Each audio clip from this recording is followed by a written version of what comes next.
I also set an alarm as well 10 minutes before I go live. So that's also very important.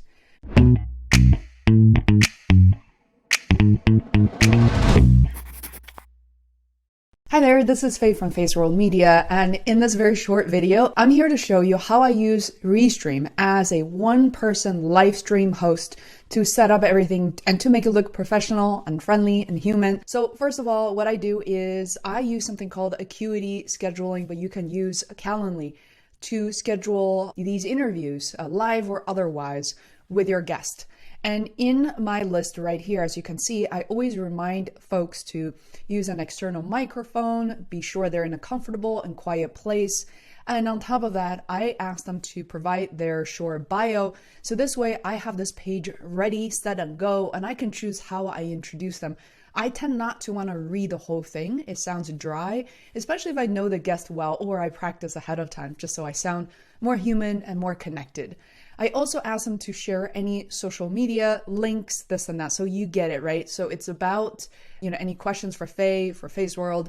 This way I have this information ready to go. I also work with a virtual assistant. She helps me set up the blog post that is associated with the live stream. So with that said, let's talk about how to get some additional assets. So first of all, when you first enter Restream, there are a bunch of options here. I always use something called events. I just want to call it out really quickly. You can see here are some of my previous events, and to create a new one, it's really simple. I always use what's the first option here called Restream Studio. This allows me to stream directly from my browser. Really easy for me, easy for the guests. I don't do anything that's like RTMP that I have to connect or control from from OBS. I gotta say, of these options, using Zoom is really simple. So once you select that, basically choose the date, time, it's always local time, create a title, description, upload a thumbnail, you're done. And I'm not gonna go into too much detail here because I have a separate video on how all of that, how to choose different thumbnails, how to choose disconnect or connect to different social media channels for you to go live on. So whenever I'm ready, I'm gonna hit enter studio. I tend to do this, by the way, 5 to 10 minutes before my guest hops on. And here, make sure that, your camera is selected to the right one. So what I can do here is, number one, I'm gonna just eliminate my camera from my recording right now. And, let's go ahead and select the video. So video input here, I'm gonna choose Logitech Brio. Give it a second. Yeah, it's on right now. And here I can choose mirror camera, so I'm moving towards the same direction. This also gives me an opportunity to turn on lights. In addition to my floor lamp, what I also use is I have these ring lights in case I need it. So I'm gonna turn on my ring light on this side right now. You see, it fills in light just a little bit. I'm not sure if I need it today, maybe. You can change your name. I always try to, include something that's happening that is like more relevant, and I click on enter studio. Now I'm inside and I immediately have, mute, turn video on or off.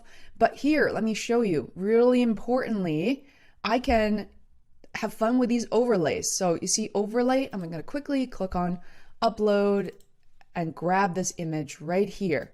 And this is what will happen like that. But I know it's really big, but when Elaine hops on with me, she will be on the right-hand side, me on the left, so I can navigate very easily. You can also, I'm gonna show you real quick, you can also introduce these lower thirds. I have a separate video just for that, so you guys can have fun with it. There are other built-in, really cute overlay. Ooh, I really like this one. I might have to use this one with Elaine. Sometimes the challenge is, you see it covers the name, so that's the reason why sometimes I won't use it. But here, the first tab right here, it's called chat. I have the option to turn on chat overlay or turn it off. One thing to keep in mind is sometimes I don't do it is I don't always have a ton of live participants during my live interview. Once the chats or the messages are coming in, and then when you turn on chat overlay, it will not display the previously sent messages, but only for new folks. So you can guesstimate, estimate. So what happens is if I see, 8, 10 people are tuning in. Sometimes and then it's very active, I will turn on chat overlay, but it's, 2 to 5 people. Sometimes I don't do it because, as you can see, it just takes over, takes up some real estate on the screen that I don't necessarily want them to do. Now, what I can also do is pre-configure right here. These are called captions. Let me show you real quick what they look like on the screen. You see this? And you can show and hide at any time. So this is very helpful for us as show hosts to pre-configure, frankly, right? So let me just minimize everything. And so this is the book by Elaine. And these are some of the questions that I really want to ask her. So there we go. So sometimes it's awesome to be able to copy and paste, but not always, right? So what I do here is I prepare on screen how to break out of the employee mindset. So I try to keep it, kind of brief, because I don't want to make the message too long on the screen, as you can see here, right? Like how to something visual and easy to read. At a high level, that's great. I don't really need to get all my questions, frankly, on the screen, but I also let the conversations flow pretty easily.